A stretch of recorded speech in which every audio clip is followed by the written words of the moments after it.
smoke, like that. I'm going to take here. I don't know what's happening to the rest of the building. Doctor, that's nothing to go by. I'm sure someone has to call 911. Yeah, we got a lot of people on. Okay. I just want you to stay in the line with me. We need to know what's going on. Okay. Okay? I am on the floor. Okay. You've got the kids there. And I saw every student in the library. I'm sorry.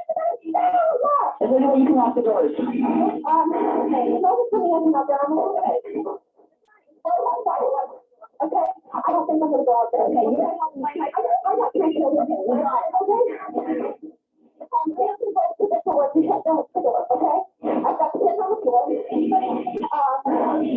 got all the kids in my room. We have paramedics, we have fire, and we have police on route, okay, sir? Okay.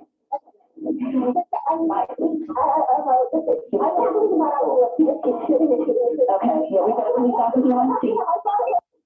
Try and keep the kids in the library calm. Yeah. Is there any way you can block the door so no one can get in? I do not. Okay. I guess I can go outside, but anyway, you got outside that door. I'm not going to go to the. That's okay. That's what you do. I'm not going to go there. Okay. That's okay. Okay. I go to the children on the floor. I go to the children on the floor.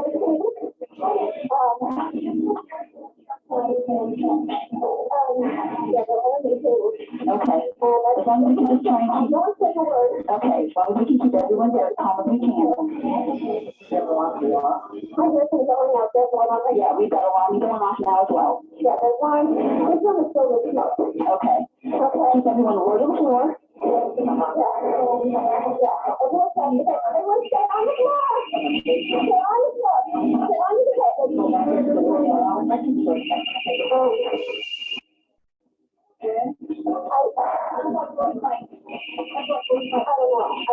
Okay, I don't know. I didn't. I said, what is it? He's up. He's outside at the time. My father I know.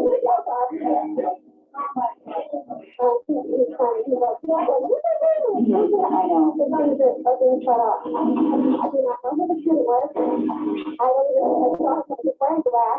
It was very large. He was out there playing out shooting until he got that. What is that?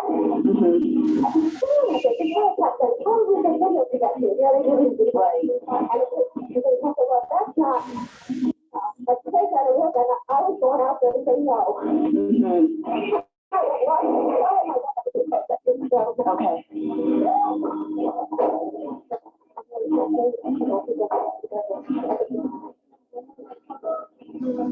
What's your name, ma'am? Patty?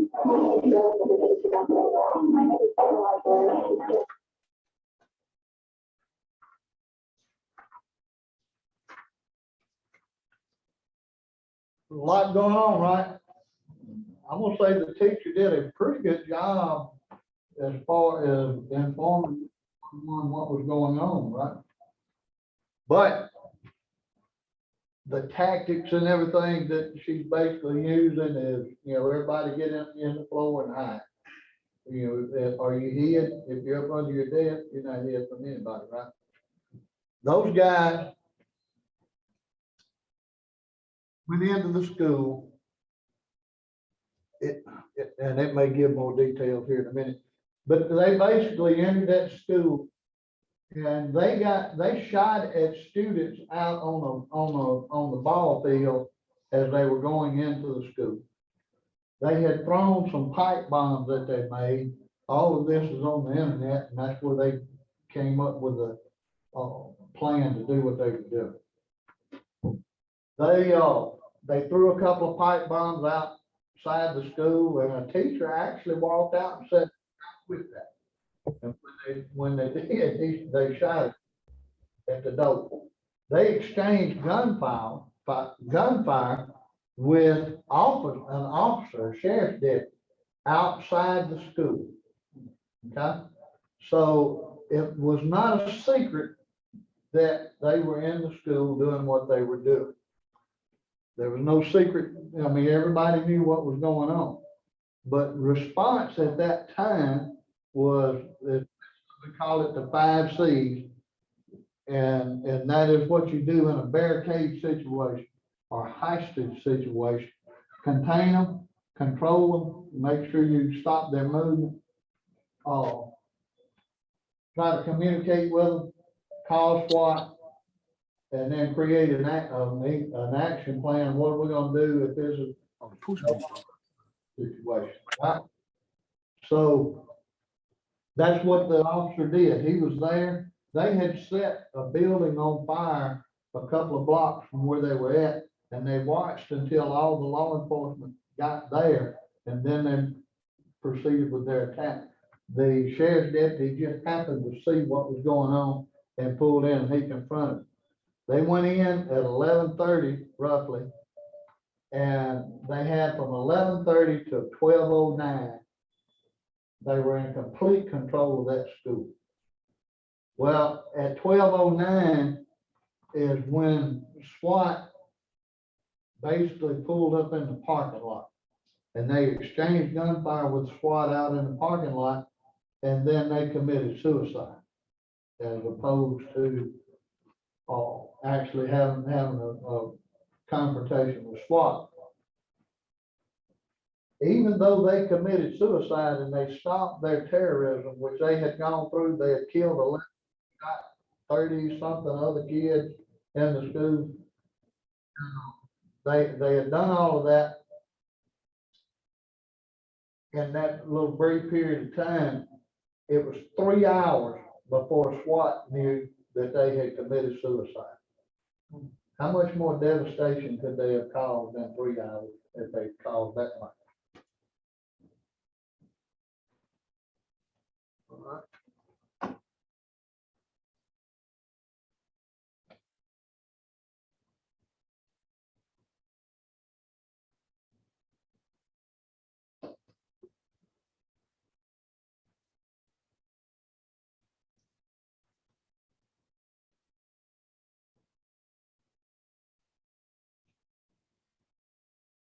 They ain't gonna play the video.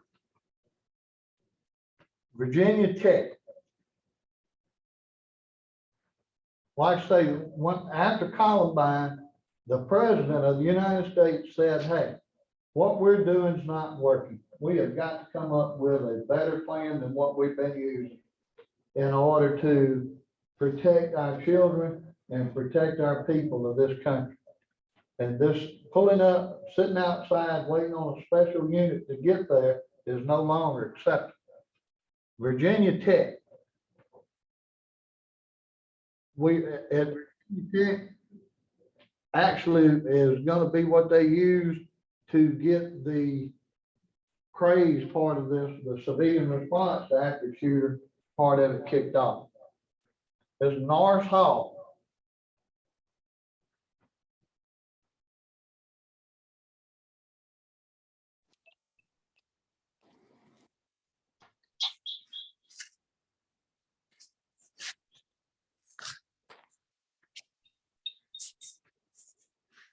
All right, that's basically where the active shooter took place, was at Norris Hall on the second floor of the building. This next slide, the young lady, she was actually one of the victims that was there in this building. There may be a little colorful language. All right, it's not showing the video. Hold on.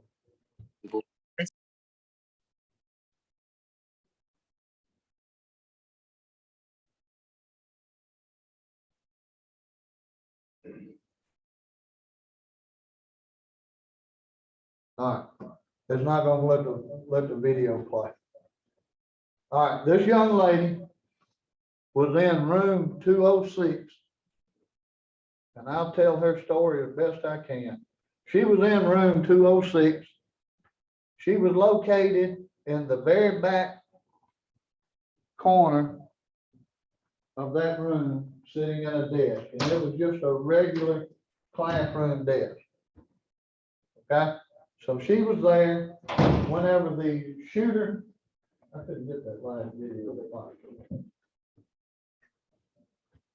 Back up to it.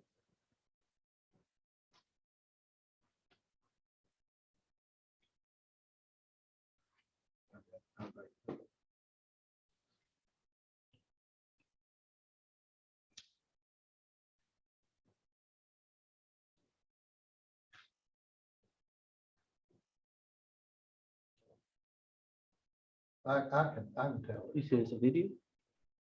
Yeah, it's supposed to be on there. But now I can tell her story.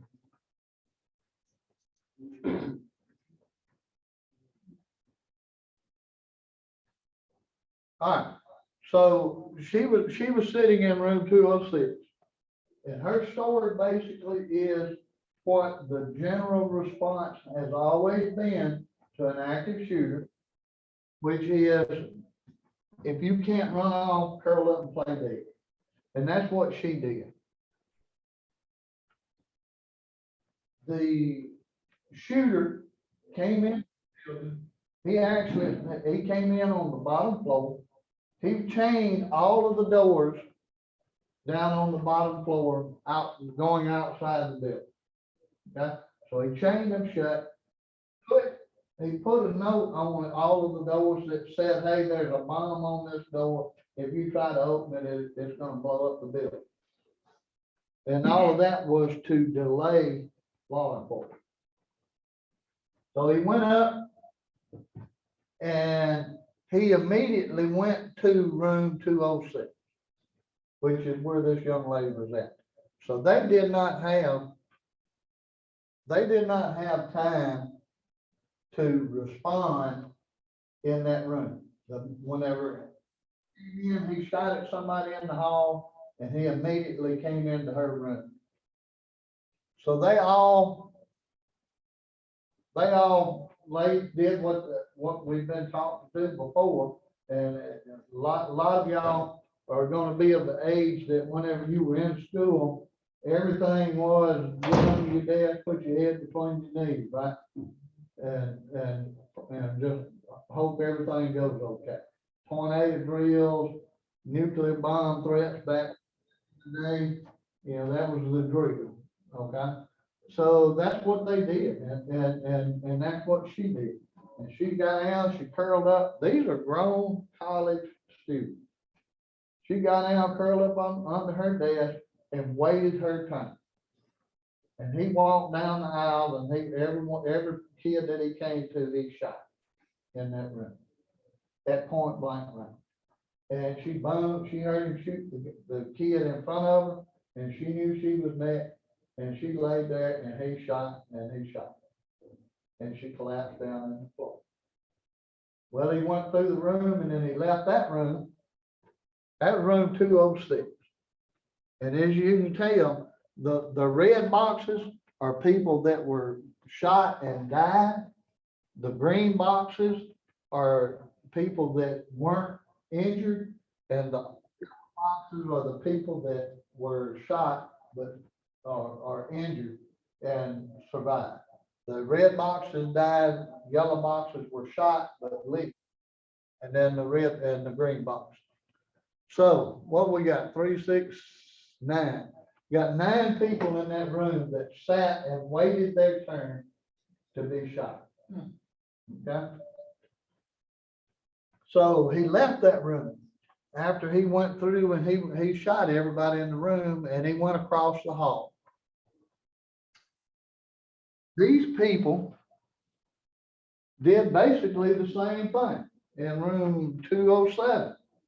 He's across the hall shooting people. They sat and waited their turn. Okay. Sounds silly, but that's how we, up in the past, that's basically how we told them, hunker down and hide. Okay. So we lost 5 people in that room that were shot and died. And then you've got 6 that were shot and lived and 2 that survived.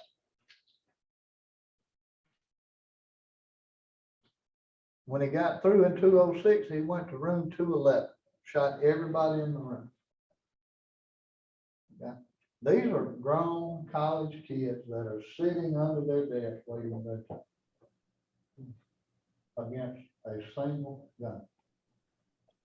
Now, room 204, let's look and see what happens there.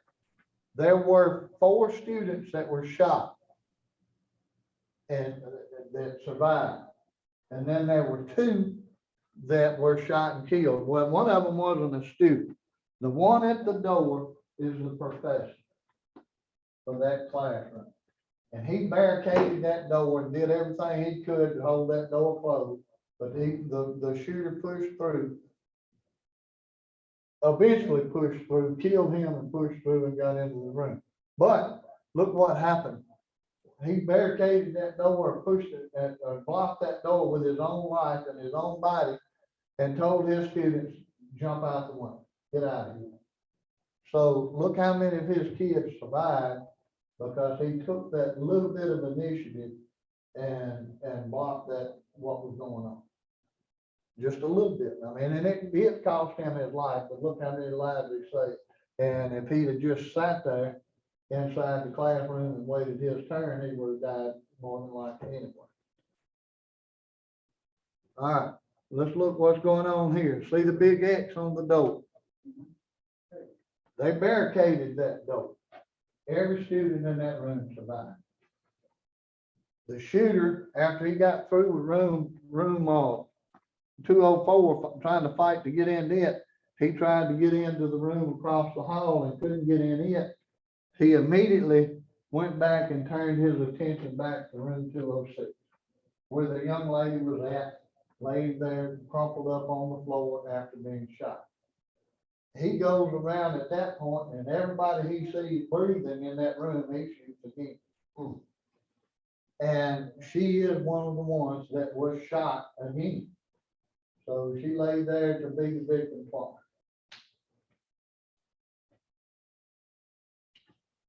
From 2000 to 2019,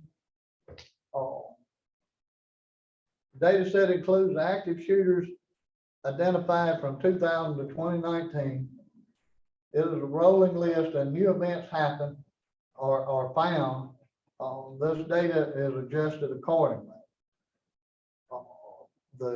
This data included the events identified by the FBI through 2019, as well as active shooters identified by Alert. Alert is the program that was started, that the active shooter program falls up under, right? There have been 347 active shooter attacks identified. In those attacks, the primary weapons used are basically firearms, right? And we all understand that would be what the case is. Out of the 347, 317 of those events used firearms, which is 91%. 23% used blades of some type. Most of them had multiple type of weapons. The kids in Columbine, whenever they went into that school, they had the school set up. They had propane tanks set up inside the school.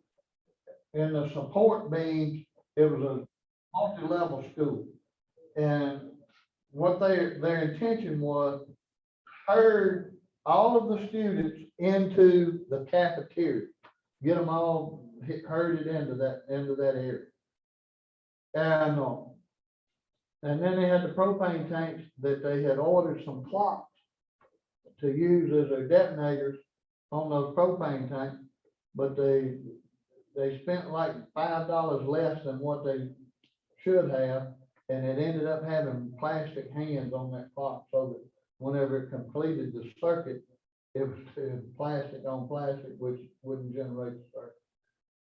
So their plan actually was to put all the kids, everybody in that school, in that cafeteria, blow the supports and kill everybody. Mass shooting. Okay, so that plan didn't work. They also had 99 improvised explosive devices on their body.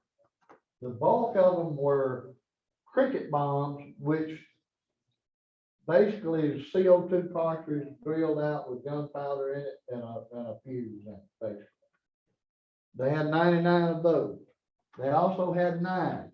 At one point during the attack, on the school, the two shooters stopped and were talking.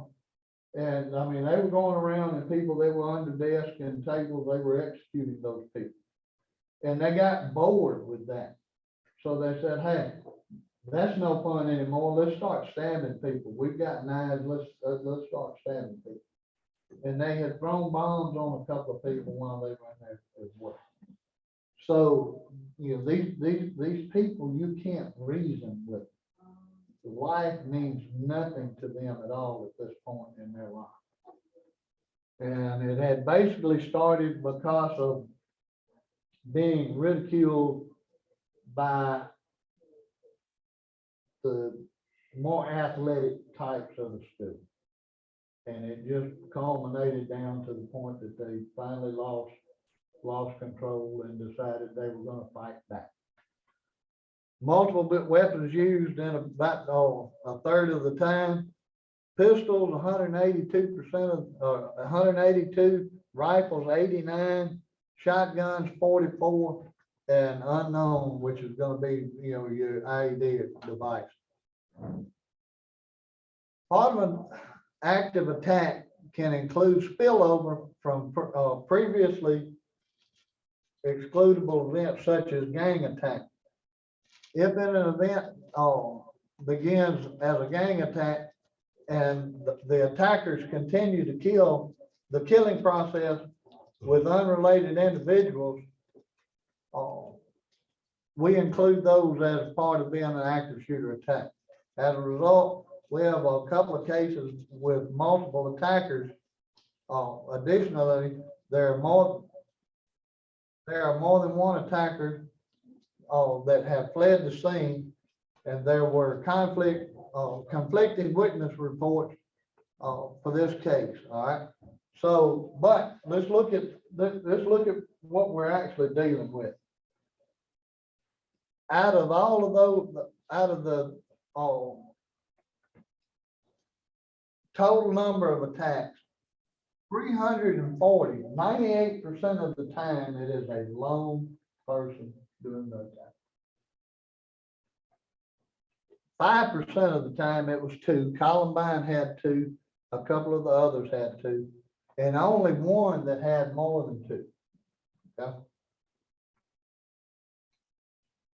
Racial makeups of the Caucasians, 191% of the time, African Americans, 98% of the time, Latina, or 98 times, Latinos 34 times, Asian 15. All right, and then you get into the unknown and Middle Eastern. Middle Eastern is what, after 9/11, it was Columbine and 9/11 all happened right there pretty close, okay? So after Columbine, the active shooter program started going, and then 9/11 happened, and that's when the president said, hey, we need to be able to respond to further attacks in the United States. Well, they backed off of that, you know, and we got down to basically just active shooters in schools and active shooters in business, which more active shooters happen in businesses than actually happen in schools. So we started changing directions again after 9/11. And we kind of backed off of the Middle Eastern part of it as far as, you know, dealing with those type of attacks. But with things happening like they are right now in the United States, the threat is increasing for there to be another Middle Eastern attack. There's basically no profile that I can stand here and say, hey, this is what you look for in your students or people that you run into.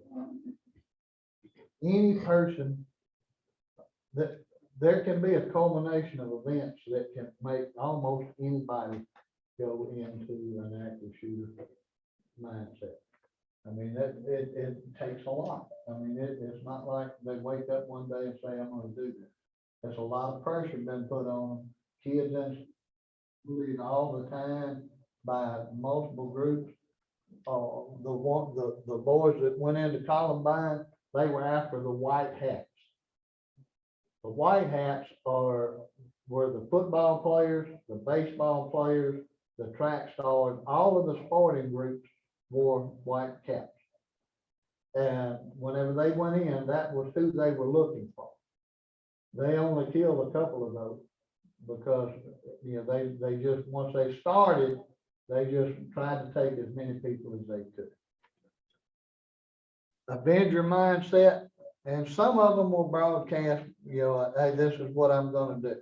And there's a lot of them that are caught that way, they make a thread on Facebook and people see it and they actually report it to someone in law enforcement. Someone's going to come in contact with it. If they say they're gonna blow up the school, that is a terrorist threat. So guess who they get to deal with? They're gonna be talking to the Homeland Security and the FBI. It's not gonna be one of those things where they just get scolded a little bit. Their life is in peril at that point.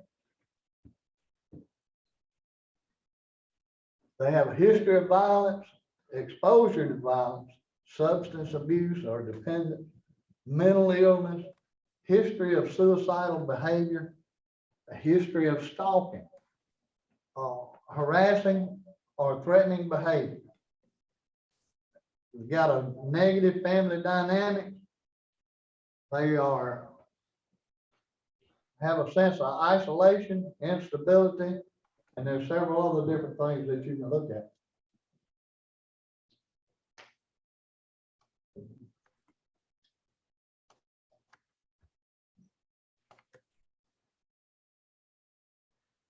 We'll first start to get into some of the technical things, what goes on with the human body. Background science of how people behave in high stress events, okay? Disaster responses. You basically got 3 stages of disaster response. Denial. You're here, we're in this building, we start hearing something that sounds like gunshots going off in the building. Our first thing is, that can't be gunshot. I know that's not gunshots going off in the building. That's a transformer or somebody threw something in the floor. That can't be. Okay, and that's just how our Okay. brain works. Deliberation. I think that might have been gunfire. You're cold myself. It's the third out, maybe it's still cool. Y'all muted? Yes, ma'am. It's muted.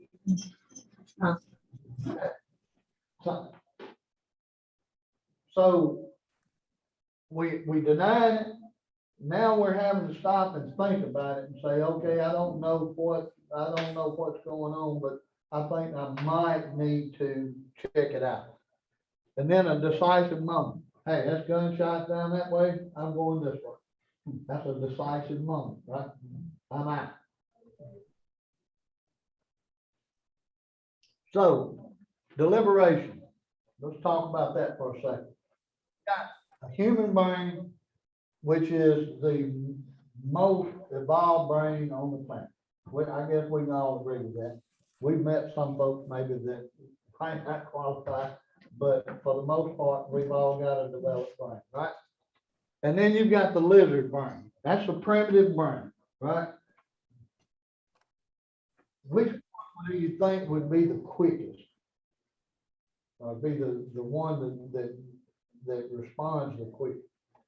Actually, it's going to be the lizard brain, because he's still living at the age of it's either good or it's bad. And if it's good, I'm good. If it's bad, I'm gone. He doesn't stop and he doesn't have to do that deliberate about what he's going to do. He automatically responds. Whereas the human brain has got to go through those phases of, okay, I see this. This is what I need to do, and then do it. Whereas the lizard says, hey, I'm out. He's gone.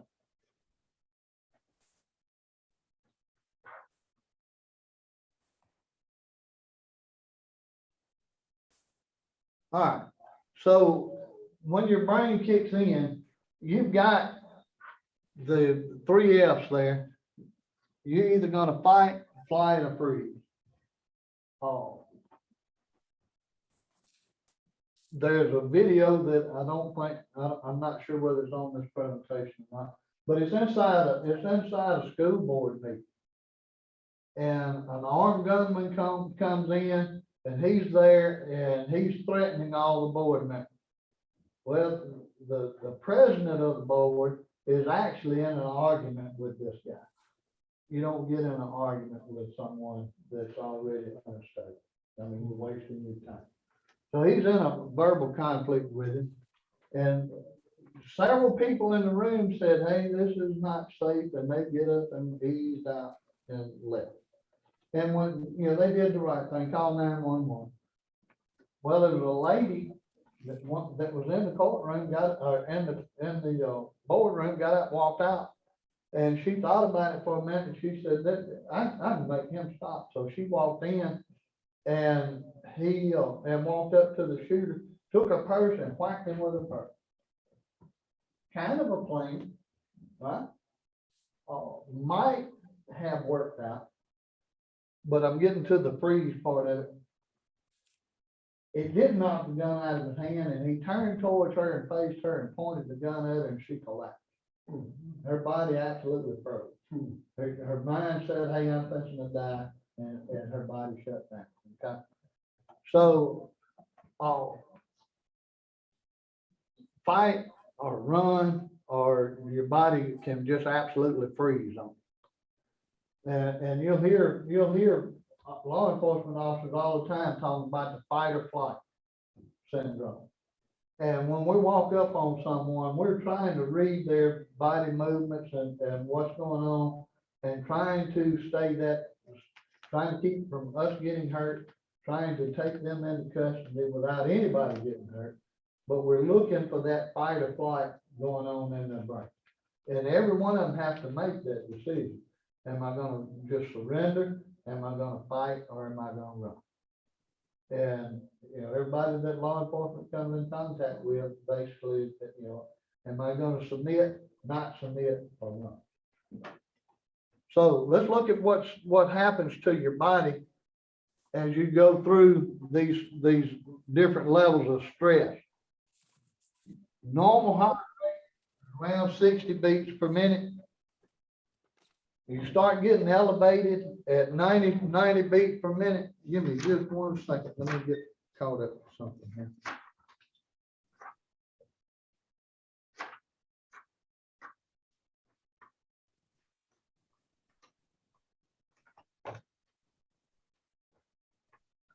Okay. Condition 1. Your beats per minute is at a normal resting heart rate. This condition usually occurs when you are comfortable in a secure environment. All right, so we drop down, we go to condition yellow. Condition yellow, your fine motor skills begin to deteriorate. So we're at 90 heartbeats per minute. Fine motor skills, that's being able to write legibly, and use your fingers, and you got a lot of dexterity. Your mind's working just hyper fast or whatever, but you start losing that dexterity. One of the things that we teach law enforcement officers how to operate in that 120 to 150 range is use gross motor skills. My legs still work. If I'm manipulating my weapon, I'm using, instead of trying to use fingers, I'm using a whole hand grip type thing. And that helps me. Now I'm using gross motor skills that I can train my body to be able to perform while my heart rate's at 120 all the way up to the 150, right? And it's just a trained response. We do that. We put people under stopwatches on the firing range, and that helps bring that blood pressure up and make them operate. But at 90 beats per minute, we start losing those fine motor skills. Condition red complex motor skills start to deteriorate. That's basically your gross motor skills start to get where you can't do it. All right, and then once you hit the condition grade, you start getting your auditory exclusion. You can your heart can be beating so fast that I can be talking to you and you can't hear a word coming out of my mouth. You may not even see my lips moving. You're starting to shut down at that point. And then once you hit 175, that's when you black out. That is like the lady did. He turned around and he pointed the gun at her and she just collapsed. I mean, her heartbeat probably jumped from 90 beats, 120 beats up to 175. There are some things you can do to counteract that. It's called the combat breathing. And I've heard it said from 2 seconds to 3 seconds to 4 seconds, depending on which book you read. But it's basically just taking a deep breath, breathing in 1,001, 1,002, hold it for 1,001, 1,002, let it out for 1,001, 1,002. That will actually lower your heart rate about 20 to 30 beats per minute. So that's a big deal whenever you're trying to go from 120 back down to 90, right? Or from 150 back down to 120 when you're still functional, right? So, you know, it's something that you can use maybe somewhere. And any veterans in here? You basically probably have heard that before as far as the combat breathing part of it. That's where it comes from. Everything that we're teaching in this class has evolved from analyzing active shooters in the United States, and a lot of it comes from how the military is responding in Afghanistan and other places. And that's where a lot of these studies come from. Let's see if, yeah, it's gonna let me play this. All right, let's look at what some of the stress can cause you.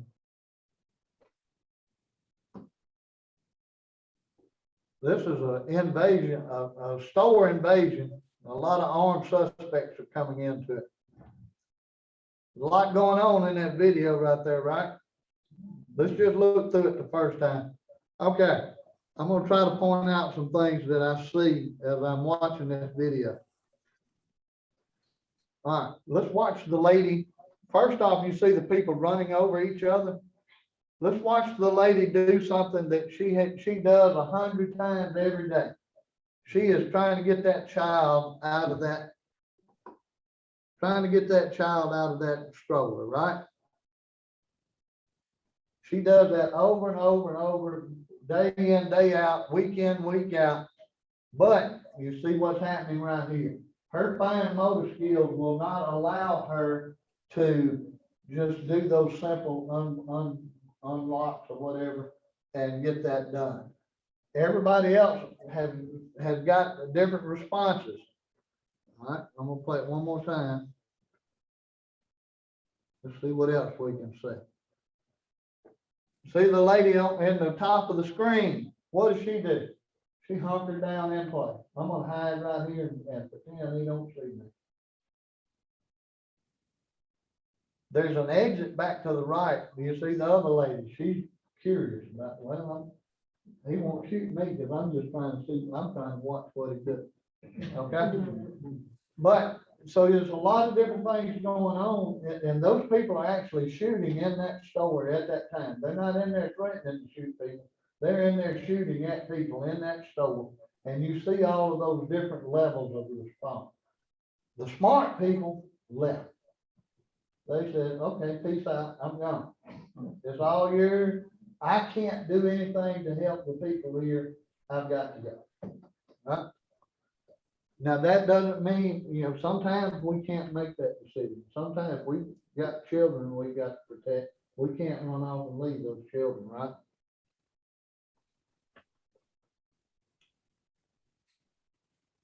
Deliberation. Calm yourself. Breathe. I've already talked about that. Shift your emotions and stay fit. Calm yourself. Okay. I've got to figure out how to survive this situation. It's bad. It's not going to get better. If I sit right here, I can't sit here and I can just sit here and be a victim. Or I can change the outcome of this, right? So calm yourself, you do okay, this is what I'm gonna do the combat breathing, lower your heart rate back down a little bit, shift your emotions. What does that mean? Okay. I can take fear and I can let fear cripple me, or I can change to another emotion, which is anger. Anger and aggression. I'll be damned, it ain't gonna be me today. You just picked the wrong man to come out. Yeah, I'm a law enforcement officer and I face stuff like this on a regular basis. My blood pressure still gets up, by the way. Okay, I'm 25 years into it, and whenever it gets down to fight or flight, and my whole world's getting down, I'm starting to get tunnel vision, and I'm gonna do what I gotta do to survive this situation. And that's what happens a lot of times in some of these bad shootings that you see. Officer shifts his emotions and he can't get them shifted back, and he ends up making a bad decision that he had to make in a split second. It was a bad, but it's still a bad decision. That doesn't justify it. It's a bad decision. He made it and he shouldn't have made it. So we can shift that emotion from fear to anger. You are not killing me today. I'm gonna kill you.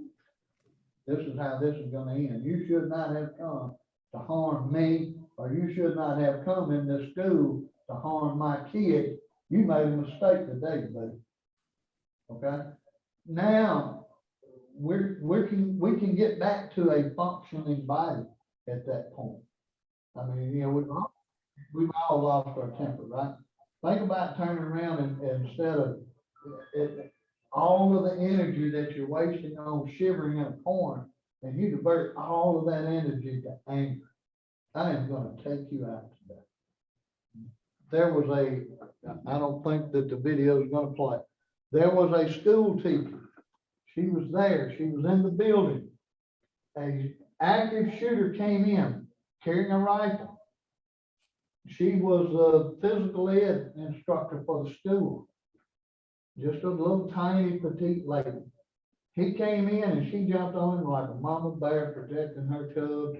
And she fought with that guy until other people came and helped and got in. They disarmed that guy. He was there to do an active shooter event and cause mass murder. A petite woman like this big jumped on him like a spider monkey and took him down. Okay? So she shifted that old crap to, just pure anger. And it worked. But here's the thing. If the next time you think about an active shooter is when there's one inside the building or one on your bus has loaded up in your bus with you, and that's the next time that you think about an active shooter, you really haven't done anything to stop your body from jumping up to the 150s or above and shutting down. Okay?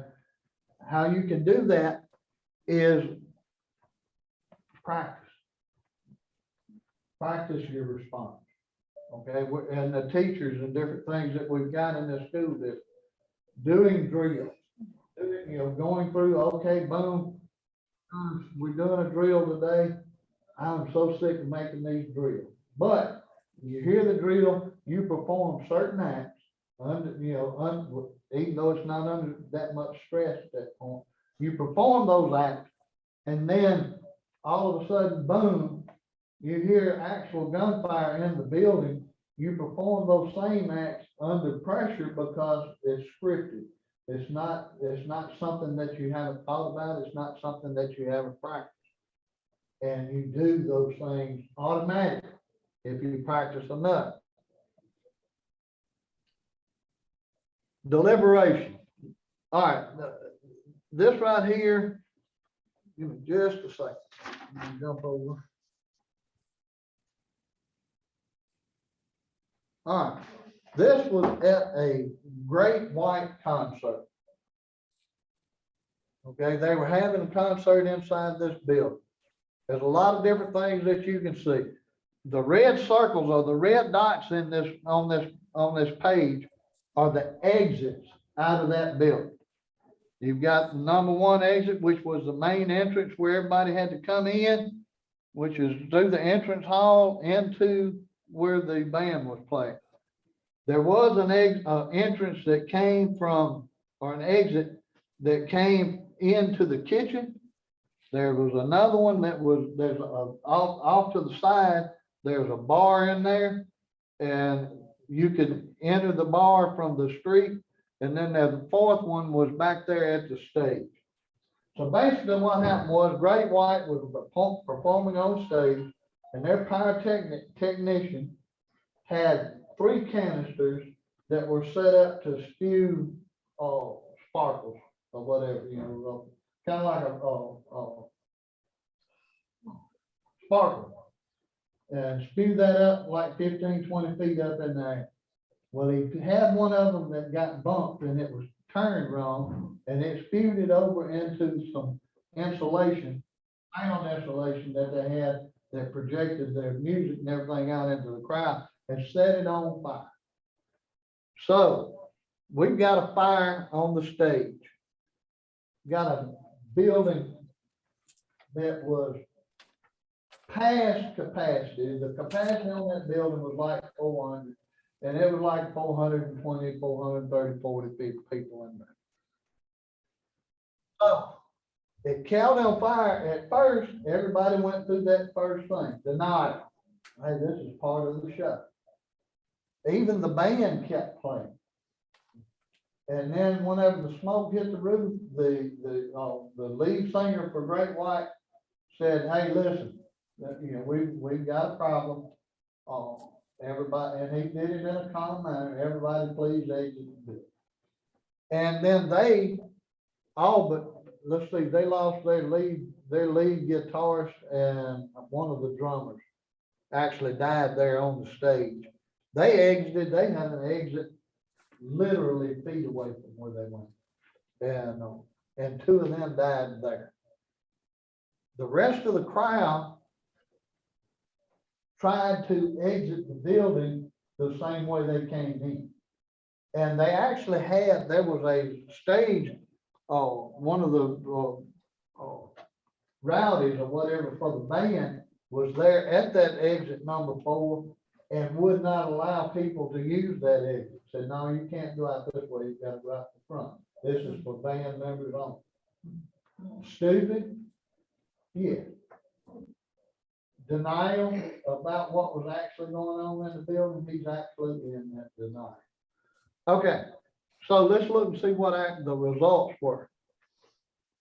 All those little orange dots are locations of victims that were found inside the nightclub after they got the fire put out. Those people did not make it out of the building. So let's look and see what happened. Okay, remember the main entrance, right? We got an exit here, but we've got the main entrance. Everybody went and tried to go out the same way they came in.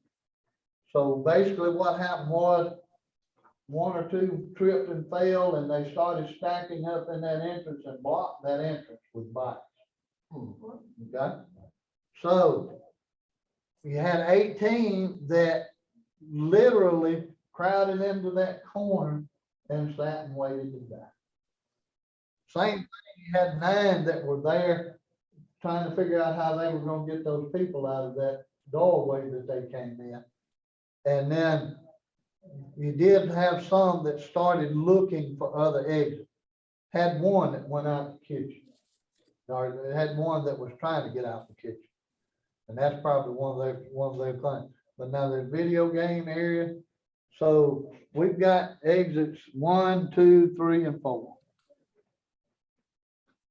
You see how the smoke and fire killed the rest of those people in that building. Okay. Got 18 people sitting here.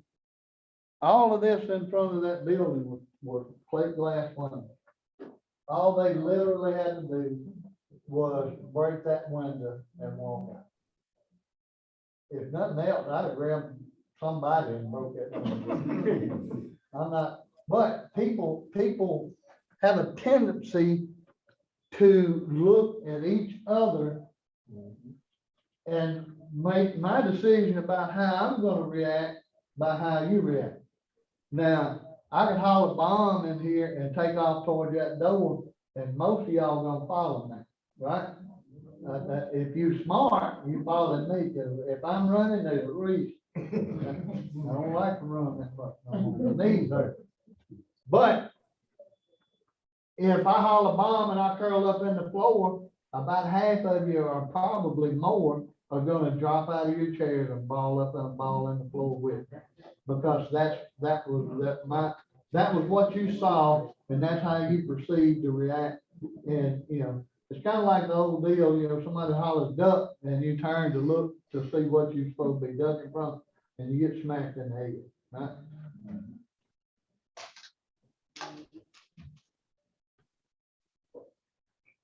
Decisive moment. This is a guy that absolutely makes a decision under as much stress as you can get in. He's in a life or death. Cactus 1539 hit first to flop thrust and focus. Returning back towards LaGuardia. Okay, you need to return to LaGuardia. Turn left heading up 220. 220. Stop your departure. It's got emergency returning. It's 1529. He bird strike. He lost all engine. He lost the thrust in the engine. He's returning immediately. Cactus 1529. Which engines? He lost thrust in both engines, he said. Got it. Cactus 1529. We can get it to you. Do you want to try to land 1013? We're unable. We may end up in Hudson. All right, Cactus 1549. It's going to be left traffic to runway 31.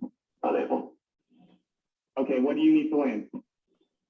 Cactus 1549. Runway 4 is available if you want to make left traffic to runway 4. Idiot. I'm not sure we make any runway. What's number to our right? Anything in New Jersey? Maybe Teterboro? Okay, yeah, off your right side is Teterboro Airport. Do you want to try to go to Teterboro? Yes. Teterboro, Empire, actually, LaGuardia departs guy, emergency inbound. Cactus 1529, turn right 280, you can land runway 1 at Teterboro. We can't do it. Okay, which runway would you like at Teterboro? We're gonna be in Hudson. I'm sorry, say again, Cactus? Cactus 1549, radar contact is lost. You also got Newark Airport up at 2 o'clock in about 7 miles. Eagle Flight 4718, turn left heading 210. 210, 4718. I think he said he was going in the Hudson. Well, I saw that on TV, right? Yeah. Seen the movie about it and everything. He had to make a split-second decision. He took that deep breath, cleared his brain, and said, you know what? If I'm gonna save these people, I'm gonna have to put this plane in, even though I'm gonna maybe put them in jeopardy, I'm gonna have to put this plane down right here where we're at. And he made that decision, and he saved the people of that plane. Civilian response. Okay, deliberation. This thing used to be run, hide, fight. Well, hide means basically like the girl did, curl up under your desk. That's not an option. So now we've actually, it's evolved up and it's avoid, deny, defend.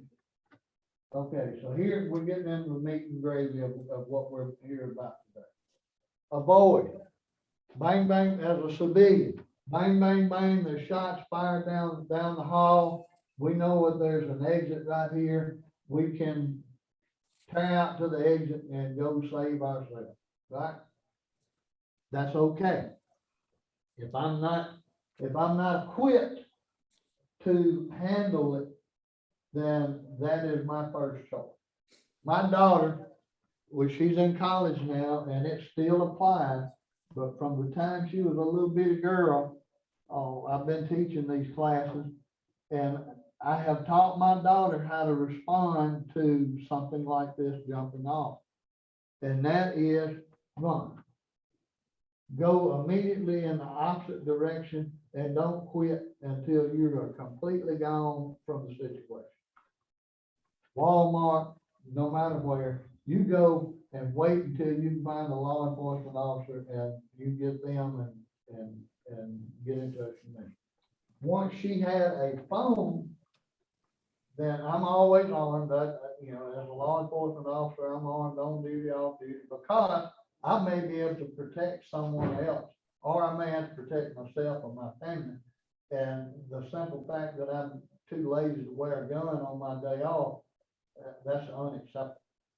So if I am in Walmart, which a lot of these active shooters are actually happening in these type places, Walmart, convenience stores, or wherever, I can respond. She had a cell phone, and she knew her job was to run.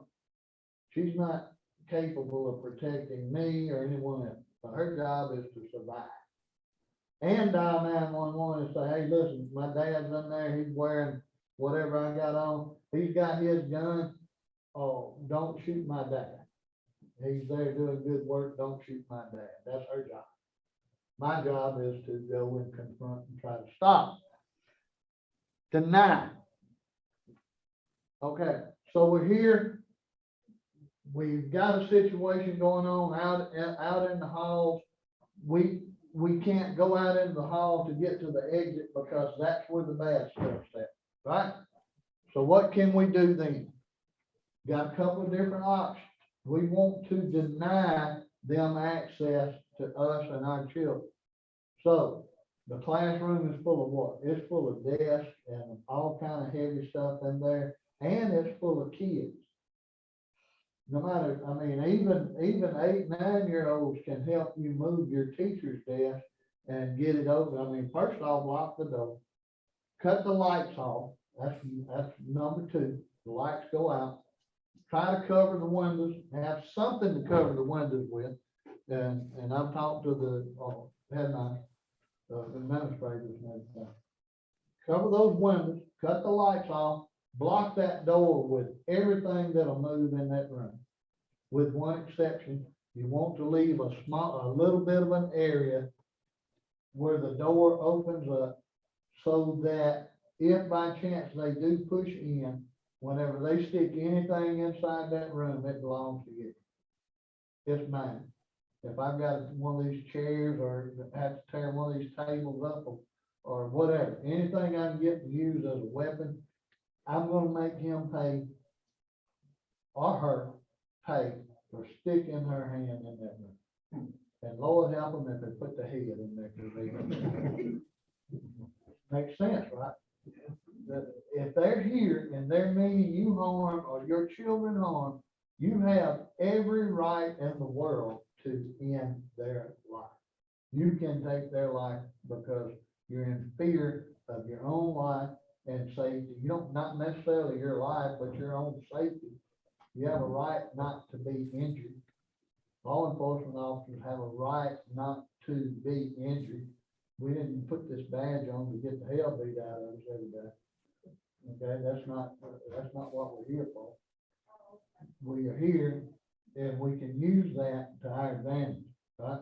We're shifting that fear into anger at that point. And I hope he sticks his head in my one. I hope he sticks his head in here. I'm gonna save everybody else because I'm gonna break his arm when he sticks it in here, right? Like the little spider monkey lady did. She jumped on that guy and held him until law enforcement got there, right? Deny, defend, or fight. Avoid, leave as soon as possible. My daughter's job was to evacuate the area. Even in school, you know, the teacher said, hey, you go over here and this is what we're gonna do. And if there's a window in that room, open that window, get out that window and leave. What's gonna happen? The rest of the little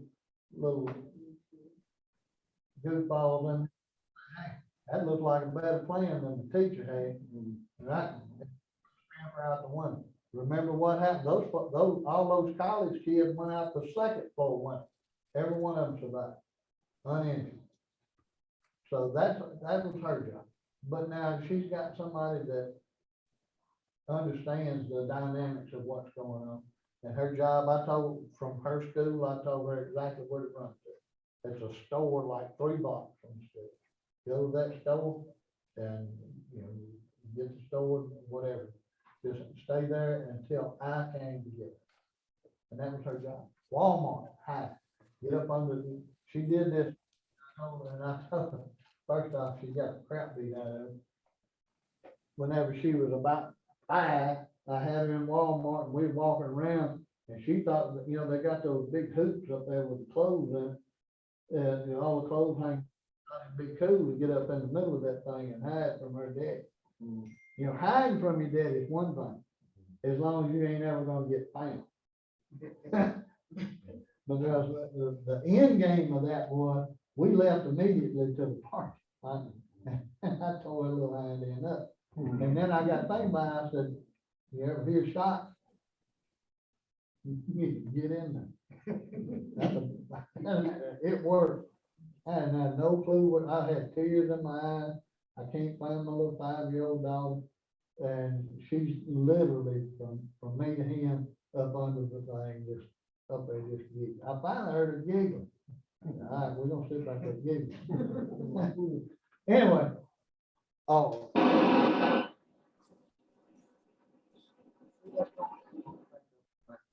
Come on back up. All right, call 911. Somebody needs to get on the phone as soon as possible. Another thing, know your exits.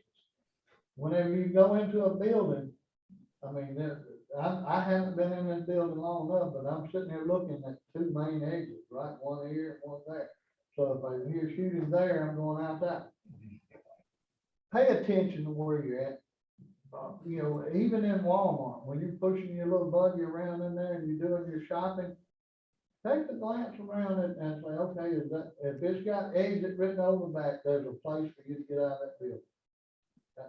If it doesn't, then it's probably gonna be a dead end, right? So familiarize yourself in your normal environment about what you do. What's going on here? You gotta jump out of that car and take off. He said, dude's got a gun, I'm not gonna stay here. Watch that car though. Play it again. I'm gonna back up and play it again. All right.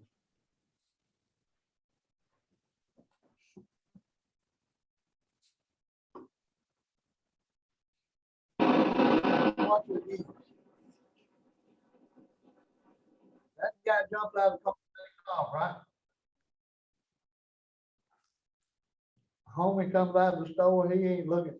But now see how long it took this other guy sitting in the car to make a decision about what to do.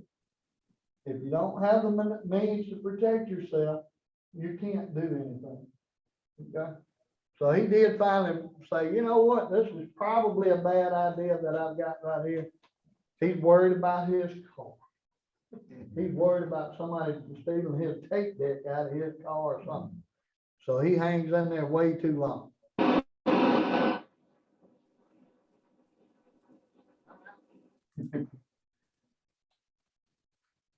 I'm out.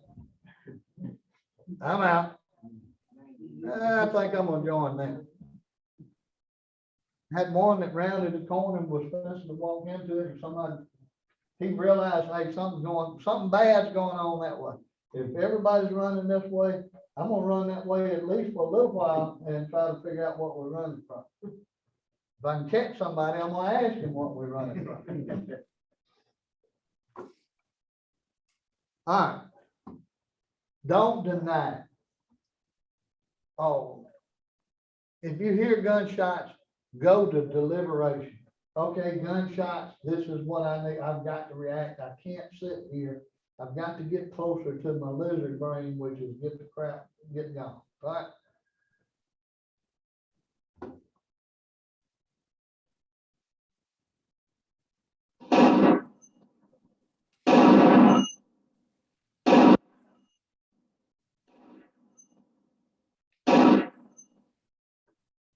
How often do you hear that inside a building? Some people may have never heard a gunshot in their life. In Mississippi, everybody heard that. But there are people in this country that have never heard a gunshot before. The videos are the first time they've ever heard it. So think about that. A single bang in the building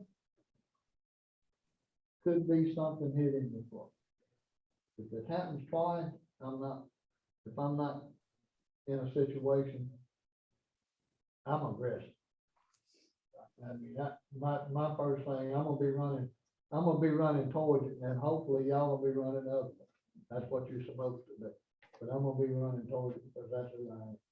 I took an oath to the state of Mississippi and to all of you people that live here in Mississippi to put my life on the line to protect you.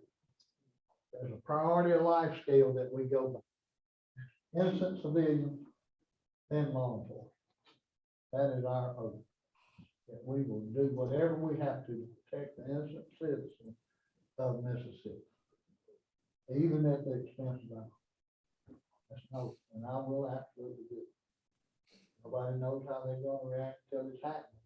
I've been in a lot of bad situations, and I've been in a lot of really close, almost had to shoot folks that neutralized at the last second, and I thank God for it. I didn't want to went into law enforcement, or wasn't to take someone else's life to protect the people and the wildlife of the state of Mississippi. Go to deliberation. This is what I'm gonna do every time I hear something like that.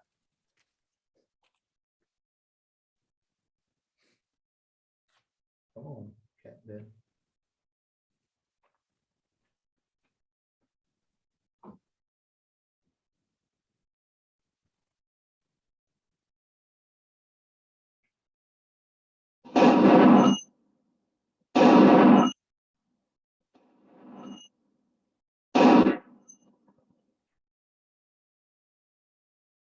All right.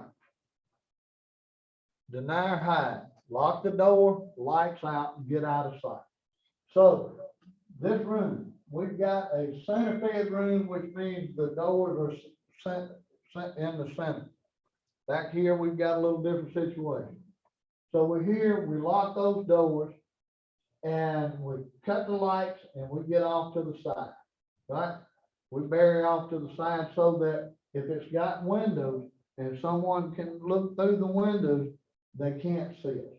And if you get all the way against the wall, the teachers that are listening, put all your students all the way against the wall, make them small, and you're hid.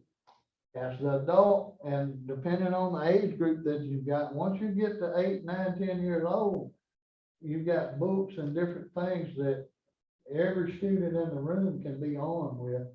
And a bad guy sticks his head in, and you got 25 or 30 little 9-year-olds throwing their books at that fella's head. How long is he gonna stay there? He's gonna look for a softer target than the one he's got right there, right? And that's all we're trying to do. All we're trying to do is delay him long enough for what? Law enforcement to get there. Or him to make a big enough mistake that we can capitalize on and maybe disarm this person and save our own lives. We have got, the average response time for law enforcement is about 3 minutes, and that's perfect situation. That is, I'm patrolling, it's only a half a mile to where the call came from, and I'm there in 2 to 3 minutes. Reality is it's gonna be 3 to 5 to 10 minutes. So don't be banking on, hey, if I can just survive for 3 minutes, law enforcement, it may be 35 minutes before. There may be something else going on somewhere that you don't know about. And law enforcement was detained on it, and they can't leave it until they get it secure enough, because if you're in danger and I'm here and I'm helping you and I get another call and I pull out and leave and you get hurt, guess who gets sued? Right? We're not gonna get into that. Lock the doors, block the doors, pile everything in the room up against the door. If it is an outward opening door, they make devices that you can put on that door that they cannot open it from the outside. It just absolutely. Hide and hope. Remember the young lady's picture that I showed you earlier? That was her, that is exactly what she did. She got shot multiple times. She got shot, I know, 3 times. Deny. the heavier the better, the more the better. Door stops are even better. They make a lot of things you can put on an inward opening door, no hole in the thing, and put a piece of rebar in it, and that door will not open to the inside. They can kick and bang and do all they want to. Now, can I, as a law enforcement officer, can I circumvent that? Yes, I can shoot the hinges off of it and it. But if I'm trying to kill as many people as I can in a very short period of time, am I gonna take my time to try to get into that room? Or am I gonna go look for softer targets? I'm gonna move. Let's see if that video is on. Nope.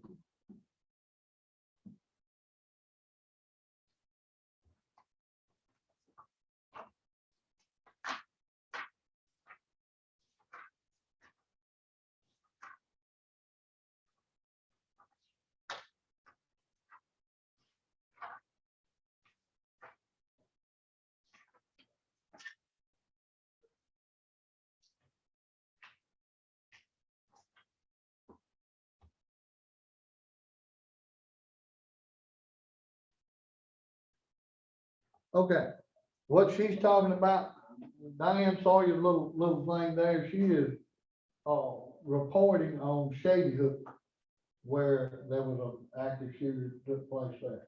It was in big time in the news and everything.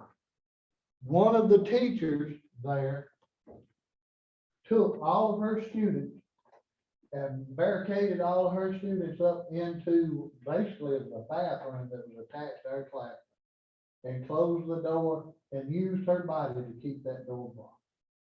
And in doing so, she said that the shooter came into her room, tried to get in, couldn't get in, and he left.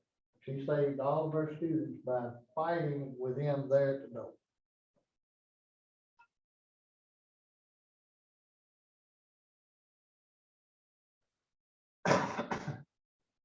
Avoid, deny, defend, run, hide, fight. Hide, that's really not an option, unless you've got someplace where you can, like my daughter, nobody would ever find her in there. All right, so now we're at the fight part of it. So we have done everything we can. We can't run, so our next section is to hide, basically, or deny. And so we close the door and we deny them access to the door, but we do have to allow for the contingency that he may shoot the lock or whatever and may try to gain entrance in the room. So I wouldn't position myself directly in front of the door or directly in front of the knob, because you may get shot like that. But off to the side of the door, and anything that comes in that door belongs to you. Try to keep it. If he sticks his gun in and you don't have anything, grab the gun. And once you grab it, do not turn it loose and end loose. You know, try not to have it pointed at yourself. But now, just because you get shot, and I teach this into all of my law enforcement officers, just because you receive a round doesn't mean you get to stop and lay down and say, oh, time out, I got hit. You got to continue to fight. There's another video that goes with this program of an officer that was shot 15 times and he survived. Well, several of those rounds were point blank rounds. He exchanged gunfire with the guy within 6 feet. And that guy was using a nail. He was shot a bunch of times. First round hit him in his trachea. So instead of laying down and quitting, he kept fighting and he survived. It's in that brain. I'm not dying here today. Positioning on both sides of the door, grab the gun, and fight and shift your emotion. Go from I'm not a victim. I'm the baddest man on the planet. You just screwed up and we're gonna go. Yeah. And if you turn, you've heard of people pulling up on a wreck and picking a car up off of somebody. That's because they took that fear and they turned it into anger and directed that energy towards that situation, and they were able to save someone. you can save your own life by making that same decision. Shifting that emotion. You are not helpless.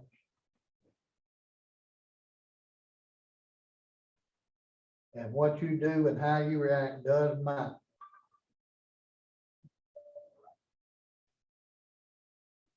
All right, I'm gonna pick it up a little bit. Number of deaths, how quickly the police arrive. The number of deaths directly correlates with how quickly the law enforcement arrives, right? So it depends on target availability. If I go into the gym and we're having an assembly and I start shooting folks in the assembly and I shoot people for 3 to 5 minutes with with AR, I can do a lot of damage before law enforcement gets there.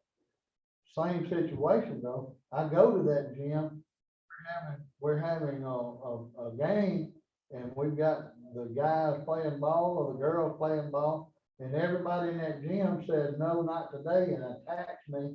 How many people am I gonna kill before law enforcement gets there? All the way up until the person gets to me, and then I'm through killing at that point, because now I'm trying to get away and not get hurt. 3 minutes, don't get caught up in the 3 minutes. That's the average response time for law enforcement nationwide. So that's Los Angeles and all these places that's got a cop every 15 feet. Okay. We live in Mississippi, a rural county, Holmes County is a rural county. So could easily be 10, 15 minutes before someone actually gets here. Can we just stand around and wait 15 minutes? Go get arrested. Do what you gotta do. All right, let me back up. When police arrive, this is very, very, very important.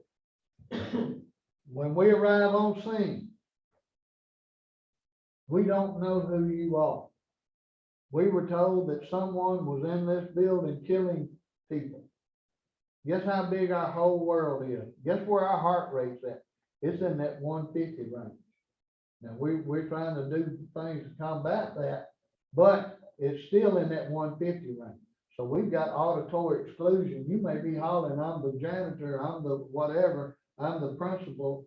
We may not be able to hear a word you're saying. And you don't understand why we can't hear you, because you don't understand physics of what's going on. Tunnel vision. Our whole world is basically whatever it is, straight down the top of that weapon that we're carrying. So just follow direction. Whatever we say do. You don't like it, that's fine. Let's act it over. Do what we say and do it immediately. Don't argue. If you start arguing and we're here and you're arguing with us, guess what? You're our prime suspect at that point. So if you do anything aggressive at that point, hopefully we won't make a mistake. But just remember, we're humans. We're not robots. If you show aggression to us and we're in uniform and we're hollering out, barking out orders, and the last report we got was people were being killed in this building, understand we're gonna react accordingly. We're gonna do whatever we have to do to protect the other innocent people that are doing what we tell them to do. All right, here's our focus. Stop the killing. Whenever we come in the building, that is our job, to find whoever it is that's killing innocent people and neutralize them somehow, either by taking them into custody or neutralizing them with a weapon. Okay? Remember this, if he's here and he's an active shooter and he is determined to do mass murder, you can't negotiate with that type of person. They're not, you can't reason with them because they're beyond. Nobody kills people for no, multiple people for no reason if they're within their own family. I negotiate with that person. Because if I'm here and you're shooting at people and I'm pointing my gun at you and starting out and drop the weapon, and you shoot one more person, did I do my job? I could have stopped you from killing that one more person. And if I didn't do my job. I didn't do what I raised my hands for right there. Right? Stop the dying. Law enforcement has transitioned, just bang, if we're here, bang, bang, bang, you go down, and I've got back up, I hold my weapon and I immediately go to your aid to try to save you. I stopped you from being aggressive. Now I'm gonna do everything I can in my power to, within my training, to help you survive this situation. Now we can get into, okay, son, you survived. Tell me what happened and what led you to this, to this point in life. Okay. So that's my job immediately, is to stop the dying. And little Johnny, the bad guy, and little Johnny's there side by side, and I'm by myself. Both of them are moaning. Little Johnny's gonna get my attention. As quick as I can get him stabilized, I'm coming to the whoever the other person. That's where law enforcement has evolved to, right? And then we've added this part of it, evacuate them as quick as we can and get them to higher enough. We can put tourniquets on them. I can pack wounds. I can do chest seal. Those are things that I have in my training. Not all law enforcement officers have that same training. I can do those things, but I'm not a doctor. I haven't saved you. All I've done is tried to stretch that window out to get you to higher matter. Medical training, one of the things that your administration needs to do, there's a group out there that they can bring in to teach everybody that works at this school how to apply a tourniquet. That is major stuff. We just picked this up like 6 years ago in law enforcement, 6 or 8 years ago. That is major stuff. That is life-saving. Arterial bleed, throw the tourniquet on, they will not die. They may lose an arm, or they may lose a leg, but they live because of Thank you for calling the Rental Assistance for Mississippians program. For English, press 1. All right, seek additional training. Thank you for calling the Rental Assistance for Mississippians program. For frequently asked questions. Supply you with a tourniquet. They supply you with a little medical kit. So it'd be something worth looking into. Personal issues, especially, this is after the fact. There's gonna be some traumas and different things, but now we're all adults here, and we understand that everybody processes things different. I have seen many people, I have held people's hand while they died, and it's all about where you put it in your own mind. And I'm not trained well enough to tell you how to use it. But have some type of management plan in place. And one thing that I've done on all of the different shootings that I've been talking about in here today, haven't named any of those Peckerwoods. They are not where they've been, and the news wants to put them on and make them famous. And in doing so, Columbine spurned a ton of copycats. Even here in Mississippi, haven't been 2 or 3 places here in Mississippi, Jonesboro, Arkansas. All of those things were people trying to copycat what took place at Columbine because the news media made those 2 little turds famous. But they have learned now that they don't show their picture until they get them sentenced. And then a lot of times they will. Any questions? I'm sorry if I ran a little bit long. We got started a little bit late.